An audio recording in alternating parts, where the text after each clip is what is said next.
गाड्यांना आपण इथं स्वतः बनवले, इथं उपोषण करतोय. या ठिकाणी शालेय समितीचे अध्यक्ष तर त्यांचं आपण इथं सरबत देऊन उपोषण होतोय.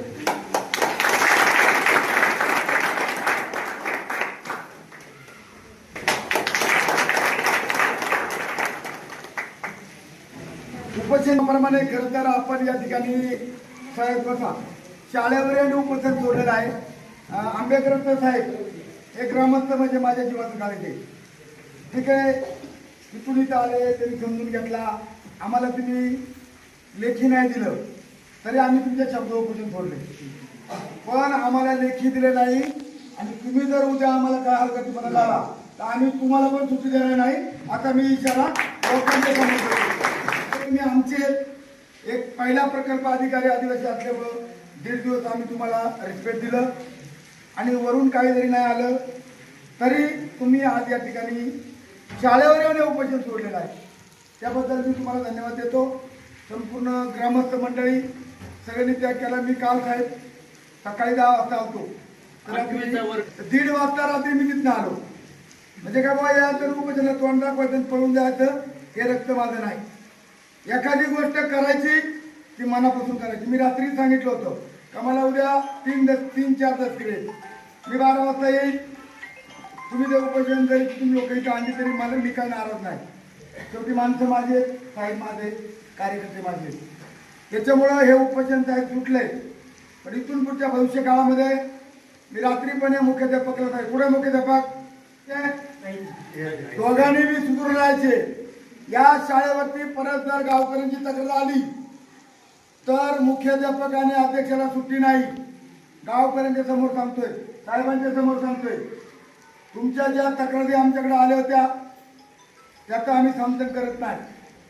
पण ही शाळा ज्या टायमाला ह्या गावकऱ्यांनी काढली, स्वतःची घरं दिली आणि कुठल्या घरामध्ये गावकरी राहिले, ही फुकट नाही निर्माण झाली. ही इमारत झाली 7 कोटी रुपये होते. तो ठेकेदार निम्मा केला काम निम्मा टाकून गेला. म्हणजे इथं प्रत्येकाला साहेब आणण्यात आले. ते जे काल लोक बोलत होते ताट एकदम पोटतिकीने बोलत होते. आणि म्हणून साहेब तुम्हाला फक्त सुट्टी दिली ना, तुम्ही आमचे प्रकल्प अधिकारी आदिवासी होते म्हणून आम्ही शांत राहिलो. हे तर आमचं आंदोलन लय डेंजर आहे. आमचं आंदोलन म्हणजे नुसतं उपोषण नाही, हे उपोषण आमचं निमित्त होतं. आदिवासी बाजार घरातलं ना तर आमची घाटाला दिंडी जाते. 1 रुपया जाते. 2-2 हजार लोक आम्ही सुपरबुकला येतो. मोर्चाला काय आम्हाला टाइम नाही लागत मोर्चा काढायला. त्याच्यामुळे आम्ही ग्राउंड लेवलवरचे कार्यकर्ते आहोत.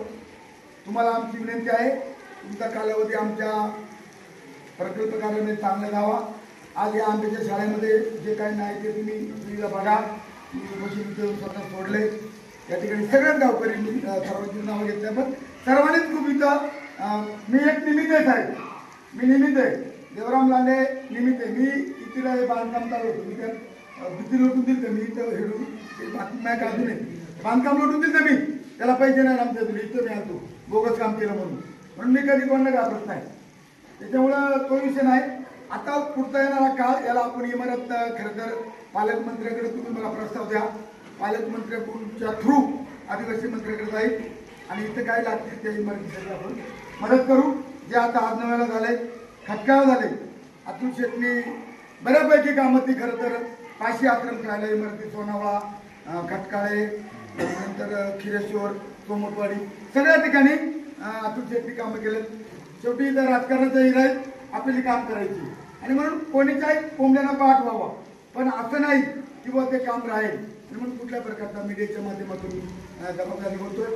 त्या ठिकाणी आमच्या खरं तर दांगडताई यायचे. दांगडताई रात्री मला खरं त्यांचं कौतुक करायचे.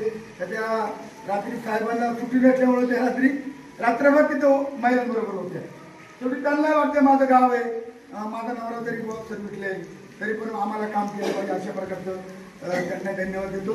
साहेब तुम्ही या लोकांचं खरं तर म्हणणं एकदम ग्रस्त होतो. मला एक अभिमान काय वाटला, साहेब काय म्हणले, मी जर प्रकल्प अधिकारी नसतो ना मी पण उपोषणला बसला होतो. साहेबांचे काल मला शिफ्ट होते रात्री 8:30 वाजता. साहेब म्हणजे आता गोळी घ्यायला पर्यंत साहेब माझं झालं मी आक्रमण झालो. साहेब पुढे असं तर काम झालं. मला घाबरू नको, मी माझे ते गोळी खायला गेली. तर साहेब मी मात्र 3 वाजेपर्यंत हटलो नाही. जेव्हा माझ्या महिला भगिनी सर्व झोपले पुरुष मंडळी तिथे आम्ही टेंबे केले, डिझेल आणून आम्ही टेंबे केले. पत्रकार मित्रांनो, टेंबे करून आम्हाला त्या ठिकाणी उपोषणाची व्हिडिओ काढावी लागली. इतकी वाईट अवस्था आमच्यावर. मग तिथं आम्हाला जर एखादा संपला असता तर आम्हाला थोडं बरं वाटलं साहेब. तरी पण आम्ही समजून घेतलं. असं चांगल्या प्रकारचं आपलं उपोषण यशस्वी झाले. साहेबांनी जरी आपल्याला लेखी दिले नाही तरी साहेबांनी तोंडी आश्वासन दिले. इथं आता आपण नावे पडून त्या 8वीच्या वर्गाचं उद्घाटन करणार आहे. माणसं चांगल्या म्हणून चांगल्या प्रकारचं उपोषण केलं. तुम्ही यश मिळवले. 8वीचा वर्ग आज सुरू होतोय. याच्यासाठी तुम्हाला परत एकदा सर्वांना धन्यवाद. आपण गावकरी आहेत, मी पण गावकरी आहे. आपला सत्कार नाही आपण समाजाच्या वतीनं आपण आपण साहेबांना